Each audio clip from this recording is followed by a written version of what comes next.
Halo peserta didik kelas 12 peminatan IPS kalian. Selamat datang di semester 2. Dan semoga kita semua selalu dalam lindungan Tuhan Yang Maha Esa. Kita kembali bertemu dalam pelajaran geografi bersama Sir Hengku Warsani. Di semester 2 ini, dalam pelajaran geografi, kita akan lebih fokus membahas materi-materi standar kompetensi lulusan untuk menghadapi ujian akhir. Nah, materi yang pertama yang akan kita bahas pada pertemuan hari ini adalah tentang konsep geografi. Sebelum kita membahas tentang konsep geografi, silahkan Anda perhatikan gambar berikut ini.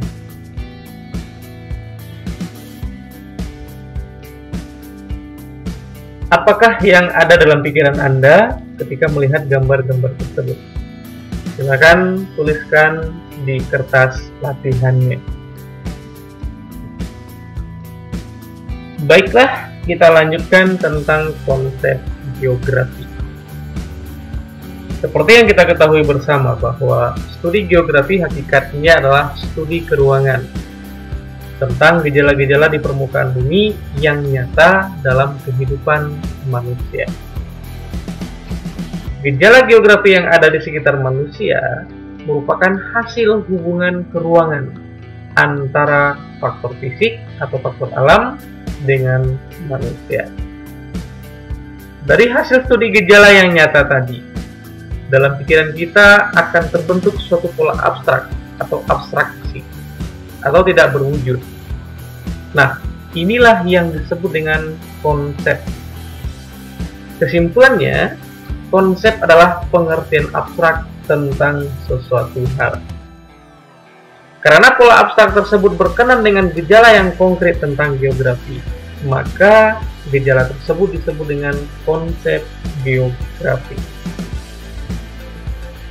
Lalu, apa saja konsep geografi itu? Yang pertama adalah konsep lokasi. Merupakan konsep yang mengacu pada posisi, letak, atau kedudukan suatu objek di permukaan bumi. Nah, secara garis besarnya, lokasi ini dibagi menjadi dua. Yang pertama adalah lokasi absolut atau lokasi pasti. Lokasi ini biasanya diukur menggunakan garis koordinat. Yang kedua adalah lokasi relatif. Lokasi yang berdasarkan sudut pandang masing-masing atau berdasarkan lingkungan sekitarnya. Selanjutnya, yang kedua adalah konsep jarak. Jarak adalah ruang atau sela yang menghubungkan antara dua lokasi atau dua objek.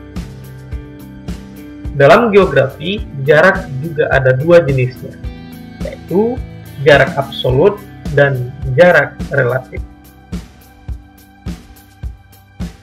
Jarak absolut diukur berdasarkan satuan panjang dan jarak relatif berdasarkan satuan fleksibilitas.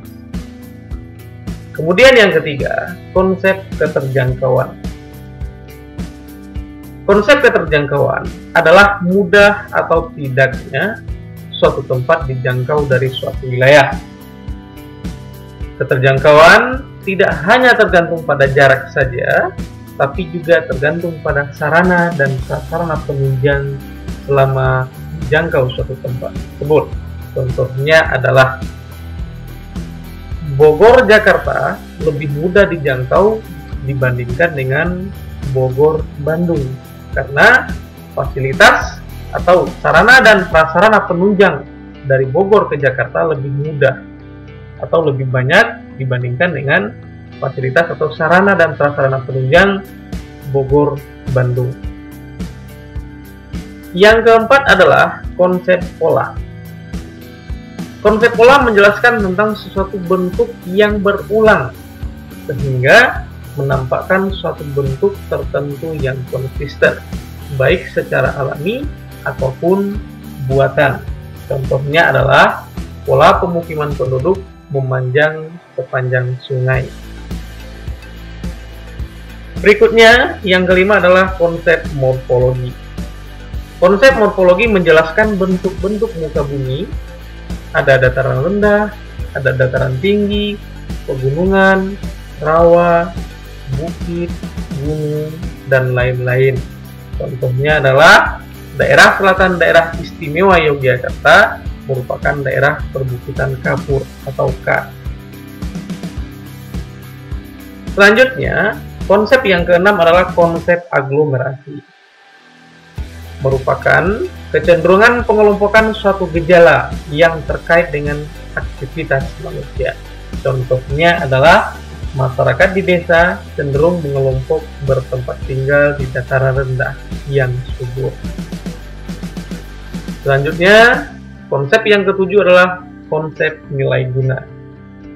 Konsep nilai guna berarti manfaat atau kegunaan fenomena atau objek di suatu daerah terhadap masyarakat.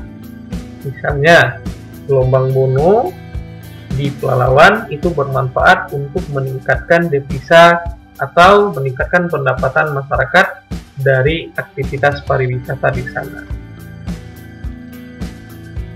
Selanjutnya, konsep yang kedelapan adalah konsep interaksi dan interdependensi. Konsep interaksi dan interdependensi merupakan konsep yang berkaitan dengan hubungan saling ketergantungan antar dua tempat karena adanya perbedaan sumber daya. Contohnya adalah masyarakat desa membutuhkan barang industri dari kota, sedangkan masyarakat kota membutuhkan hasil pertanian dari desa. Nah, dari sini kita bisa melihat antara desa dengan kota saling keterkaitan. Selanjutnya, konsep yang ke-9 adalah diferensiasi area. Merupakan perbedaan fenomena yang terdapat pada wilayah yang satu dengan wilayah yang lainnya. Bisa dikatakan, antara satu fenomena dengan fenomena yang lain di satu tempat pasti akan berbeda-beda. Contohnya adalah perumahan padat dan perumahan jarang. Lalu konsep yang terakhir adalah konsep keterkaitan keruangan.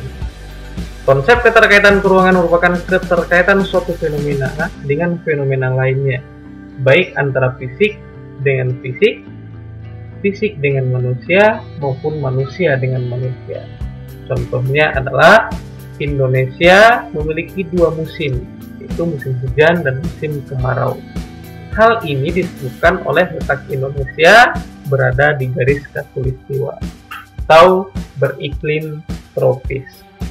Nah, itulah setidaknya 10 konsep yang berhubungan dengan geografi. Dan sebenarnya masih banyak konsep-konsep yang lain menurut para ahli. Demikianlah pembelajaran kita pada pertemuan hari ini. Mudah-mudahan dapat kalian pahami dengan baik. Sekian dan terima kasih.